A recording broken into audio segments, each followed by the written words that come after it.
Hey everyone, welcome back to the Incredible India podcast series. Today we're joined by Sam, who's ready to dive into some fascinating cultural insights, Hi, everyone.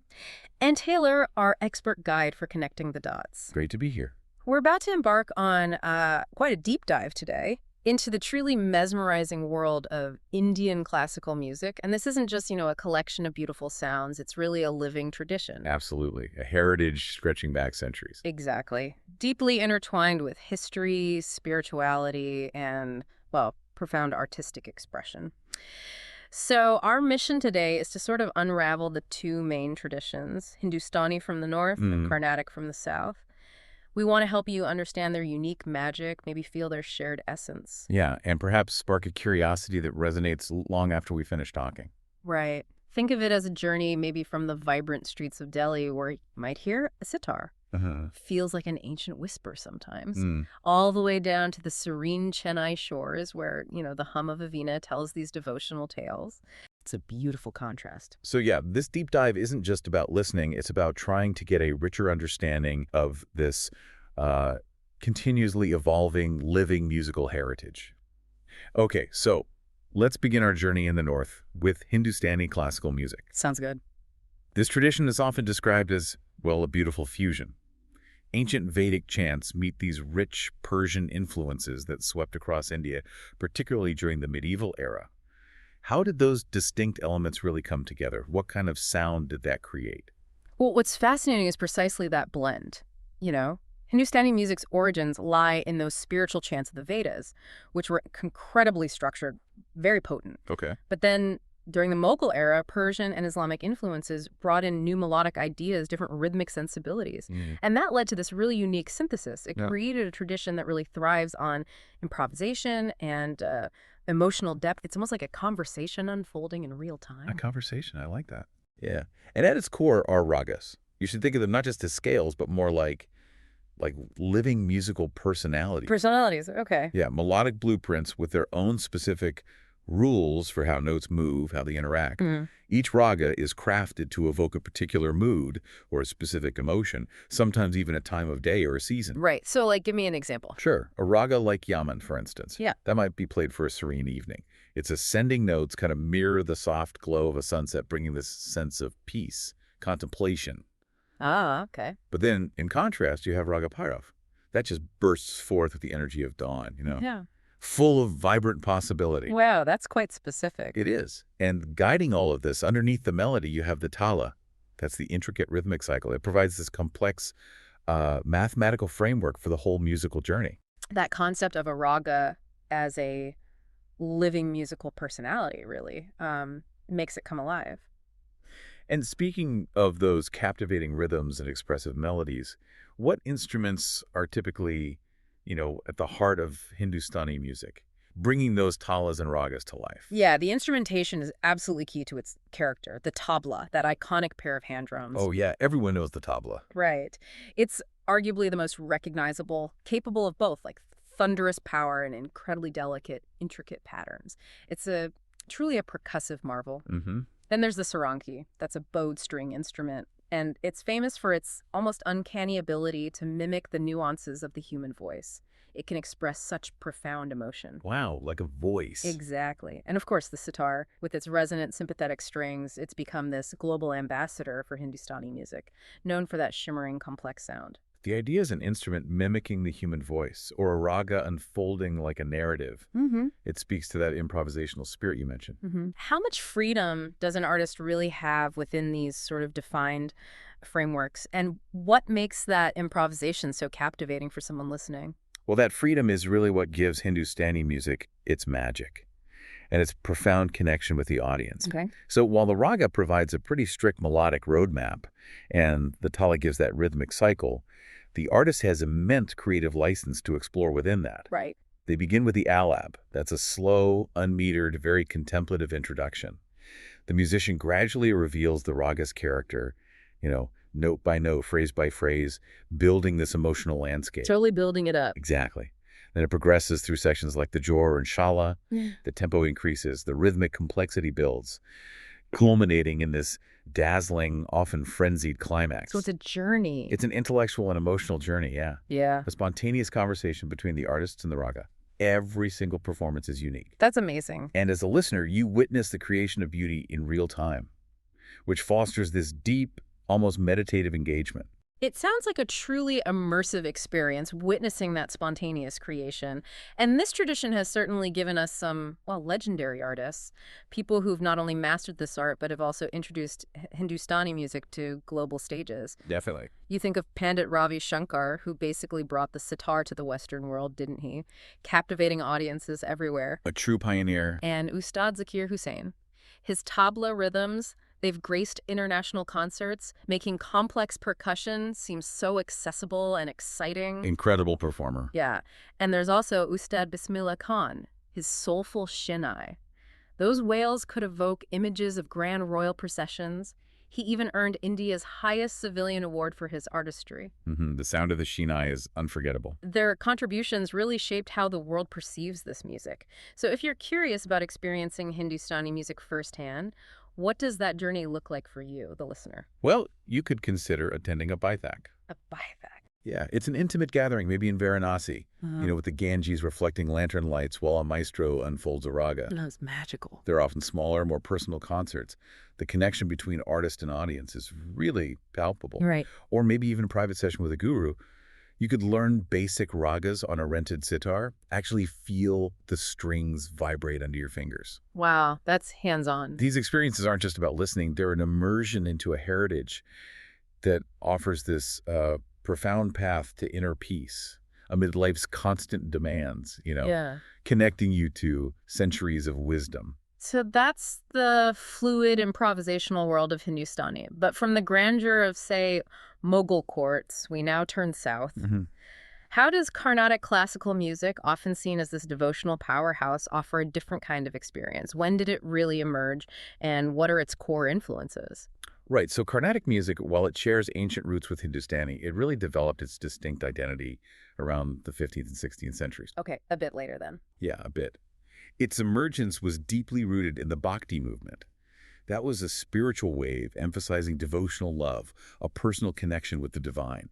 It swept across South India states like Tamil Nadu, Kerala, Andhra Pradesh, Karnataka. The Bhakti movement, right. So this tradition is generally less about on-the-spot improvisation compared to Hindustani. It's more structured, deeply tied to Hindu mythology, and a vast repertoire of compositions. That structure sounds like a key difference. Can you elaborate a bit? How does that play out in its compositions and the nature of its ragas and talas? Absolutely. The backbone of Carnatic music is formed by the compositions which are known as kritas. Kritas.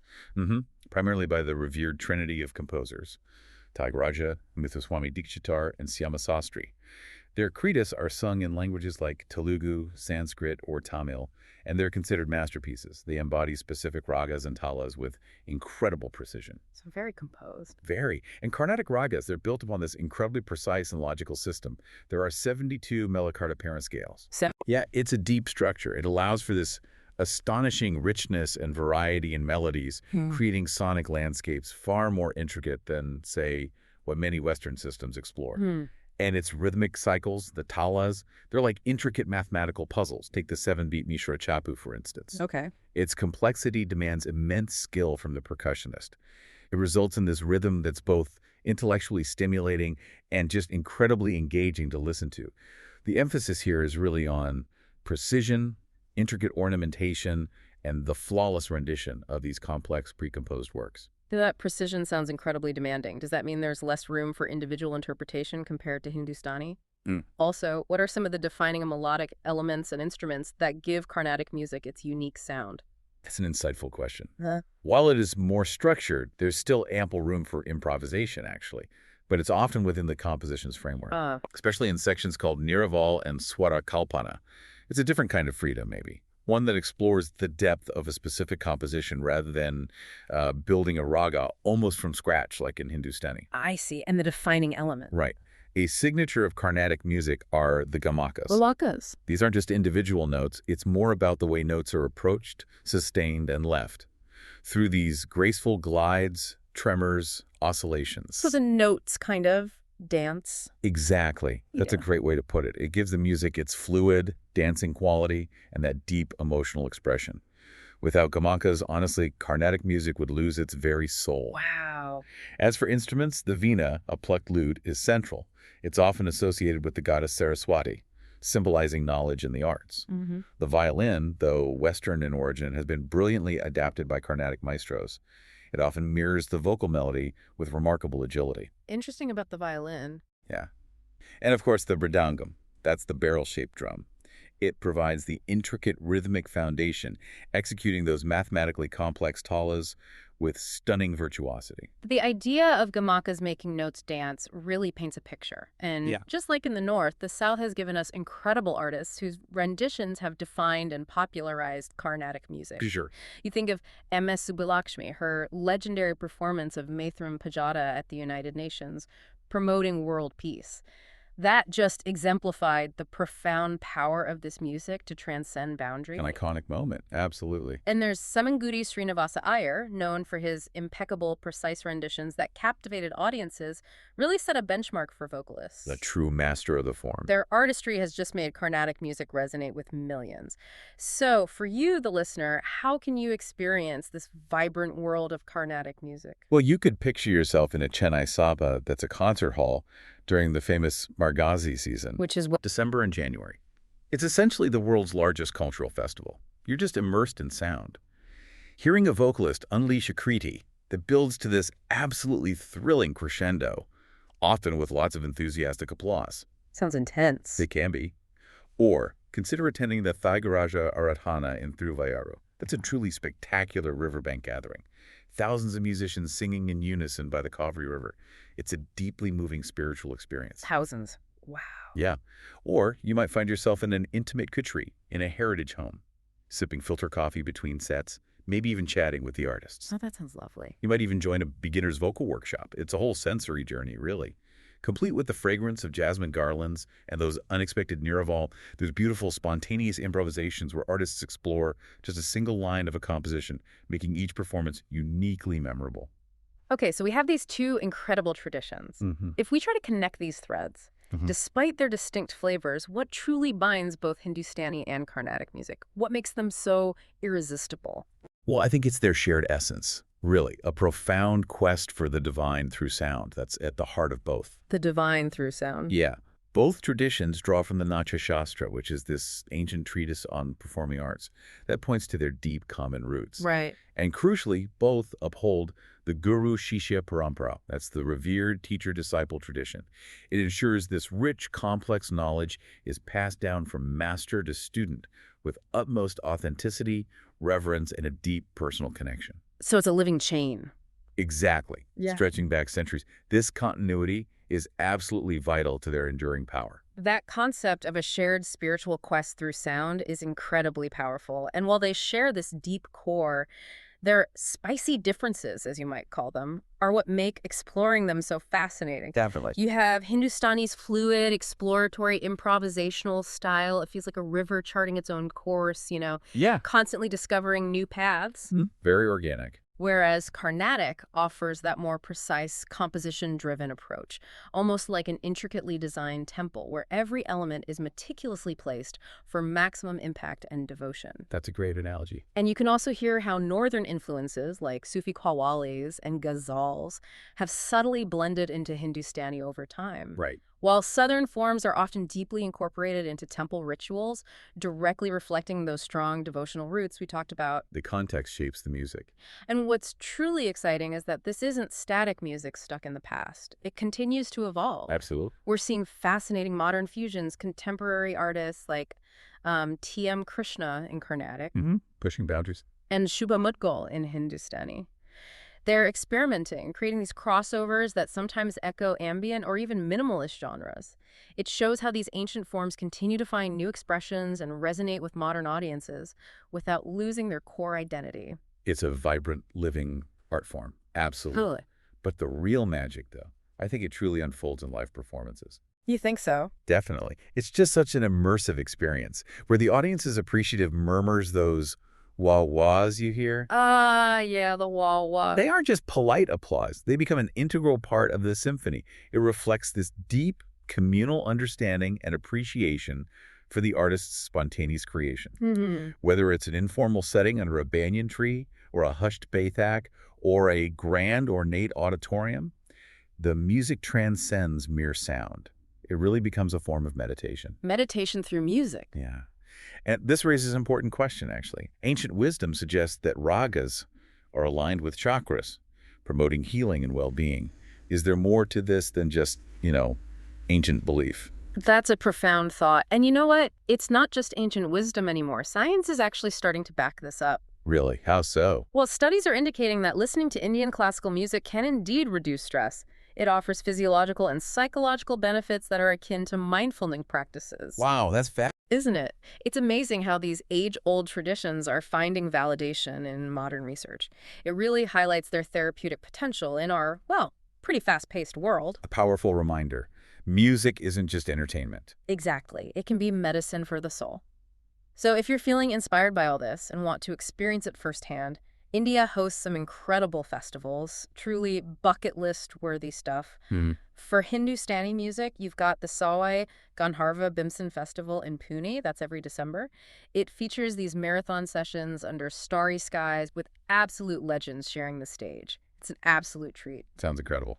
Then there's the Saptak Festival in Ahmedabad in January. That spans 13 days of incredible vocals and instrumentals, a really comprehensive showcase of Northern classical music. And for Carnatic, you absolutely cannot miss Chennai's music season. Also in December, January. Right, the big one. It really is. It's considered the world's largest cultural event, boasting over 3,000 free concerts across numerous venues. It's just an unparalleled immersion. 3,000. Yeah. Then there's the Thayagraja Festival in Thiruvayuru we mentioned earlier. That spectacular riverbank gathering where thousands of musicians pay homage to the great composer. Truly moving, I bet. And for a taste of both styles, the Dover Lane Conference in Kolkata draws diverse crowds. It showcases the breadth and beauty of both Hindustani and Carnatic traditions, often side by side. Good to know. Yeah, these festivals are more than just concerts. They really feel like cultural pilgrimages. In a world that's just full of digital noise, Indian classical music truly offers an analog soul. That's how I think of it. I like that, analog soul. It's profound, it's meditative, incredibly rich, a real testament to human creativity and spiritual depth. It's honestly no wonder Western artists like Philip Glass and Sting have drawn deep inspiration from it. Its influence spreads wide. So this deep dive is really your invitation, listener, to maybe unplug, immerse yourself in these timeless melodies, and perhaps return renewed with a fresh perspective. India isn't just a destination, It's a vibration that kind of lingers in your spirit long after you've experienced it. Well said. And if you do decide to travel to India, we actually have a recommendation. Oh, yeah. Yeah, Five Senses Tours. They organize tours across India, which are really immersive cultural experiences. Okay, Five Senses tours.